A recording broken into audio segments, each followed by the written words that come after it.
Okay, so before we jump into Salmon Run, no, it's a scent. I just joke around. um, so like I said, um, they had three teams. They had rock, paper, scissors. Now, I really like the three-way Splatfest. They call them Tri-Color Turf War. And like the main mechanic of the Tri-Color Turf War is you get the two losing teams at the time go up against the winning team.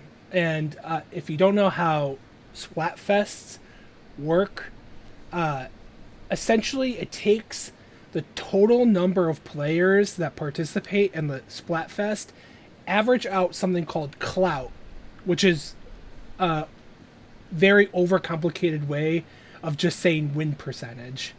And then they take that overall win percentage and give you like a arbitrary percentage point. So whoever's winning the Splatfest at the time is the leader. And in these tricolor Splatfests, what ends up happening is the leader has four players and the two losers have two. The objective of the lower teams, the people that are trailing the leader of the Splatfest at the moment, is to go against the leader. And the thing that makes this a little bit more balanced, and I'll show you a screenshot of what the tricolor looks like. It looks like this.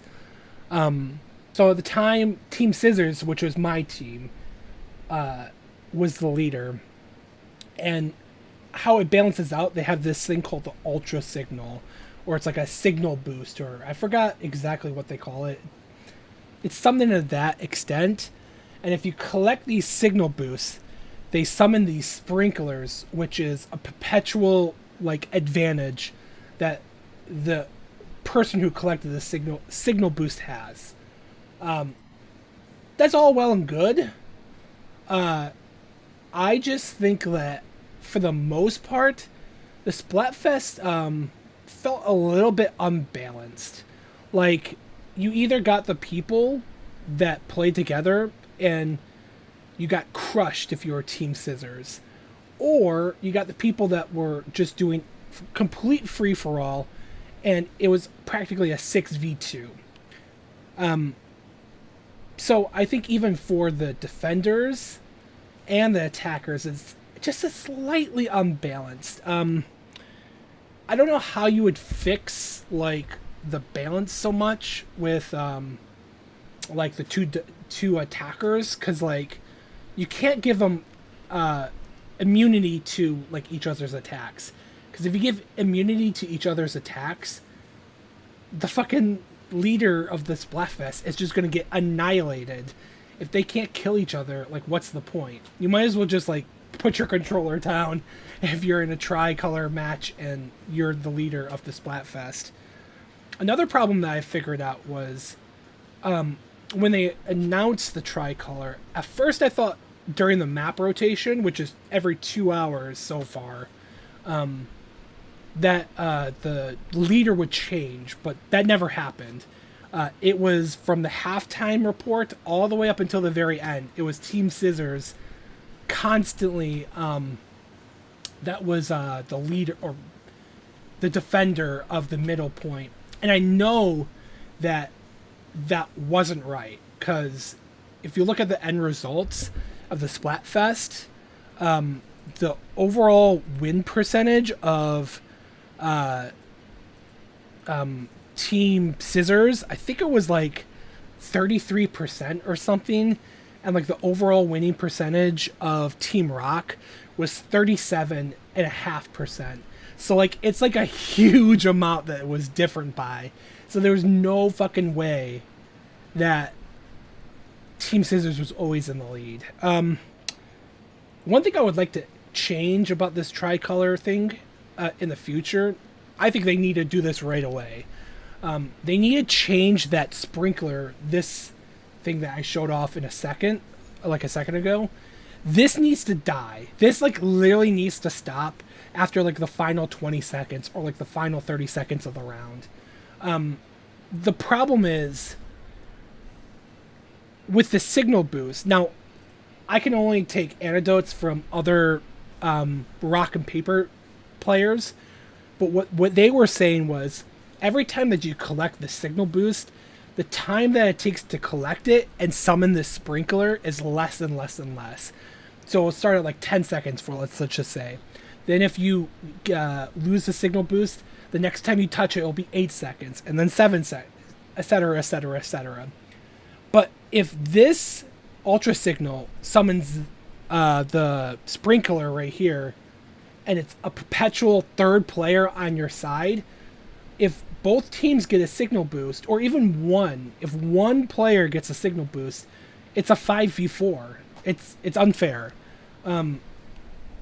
They just either need to like make it fizzle out after a while, or they need to like have like some type of like advantage for the defending team, for defending like this signal boost right here, this ultra signal, for X amount of time. Like, why don't I get like a power up or like I get a boost if I protect this ultra signal for say 2 minutes or something, or a minute and a half? Why don't I get like half amount to fill up my special or something? Like just something like that, like a small boost that gives our team the chance to come back. I think that really needs to change. That's one thing I think that needs to change. And I hope that in the future too, they just don't change the stage for this signal boost thing. I would like to see like a whole totally different gimmick, which, let's be real here, I don't think they're going to change the signal boost gimmick. I think this is going to be how it is forever. But I would like the gimmick to change. So instead of having the sprinkler, why don't you have like a horde of monsters come out? Kind of like in Salmon Run, for instance. Like just like a small little thing like that, or like just change some difference of the gimmick. Because I think it would just be kind of boring if they just changed the stage over and over and over again, like they did in Splatoon 2. But at least in Splatoon 2, one of the cool things was they changed the maps. So you had more like rails, or you had more like spongy things, or like the actual map like was dynamic, like it shifted around, which was really cool. But if they're just going to do like normal stages with a signal boost, I almost rather not even have a tricolor Splatfest if that's just going to be the only thing that changes. The only other thing that I can comment about is the results. So now the results screen showed that Team Rock got 25p, Team Paper got 10p, and my team, Team Scissors, got 0p. Where the fuck were you, Team Scissors? I contributed. Where were you? But that's besides the point. The thing that I want changed is how the points are calculated. Now, in Splatfest before, and like Splatoon 1, it was changed like 6 times in Splatoon 1. But what they did was they took the population of votes, and then they took the clout, or the win percentage. It wasn't called clout back then. It was just straight up win percentage. They took the win percentage and times it by 2 at first. Then they changed it to 4, and then they changed it to 6 times. So the people who won the more matches got a higher like point value for it. And like population was just straight up. I think at one point population was halved, like it counted towards half the points. I don't even remember. They changed the scoring system so many times. But the big problem with the scoring system in Splatoon 3 is in Splatoon 3, you get priority for doing solo, or open they call it. If you do open Splatfest instead of pro, you get 15p. Why is this a problem? I feel that with that scoring system, you're going to see a lot of Splatfest determined based on just like a single percentage point. This time, the Splatfest was determined on a like a 5 or 6 point delta, which is a little bit more understandable. But prior Splatfest, especially in Splatoon 1, like the win percentage, I think the biggest win percentage there was like an 8% win difference. Like, these Splatfests are always neck and neck with like the win percentage. So having the team win just because they win the open Splatfest, I think that's stupid. Like, the whole entire point of having like a score system like that is to see who the overall winner is. Like, if your points don't matter, like, let's say like the percentages for the population were like 32, 32, and 34 or whatever, something close like that, or 35, something really really close to that, where they're all even neck and neck and neck. Why does the winning percentage, the highest percentage, just get the whole points? I think that's really dumb. I think they really need to work on finding a score system that really works. And it's kind of a little disappointing too, because they have this whole new game mode. They have the tricolor turf war. It's like this whole new concept, and they didn't even factor that into the points. That was the only really disappointing part with the Splatfest results. Now, like I said earlier, literally I've played every single Splatfest, or not every Splatfest, but every test fire Splatfest. And I played all the original test fires in Splatoon 1, 2, and literally this was probably one of the smoothest like test fires I've ever played. There was a couple like connection issues, like there was a few times where the connection dropped, and I probably only got maybe like 3 or 4 games with a connection issue.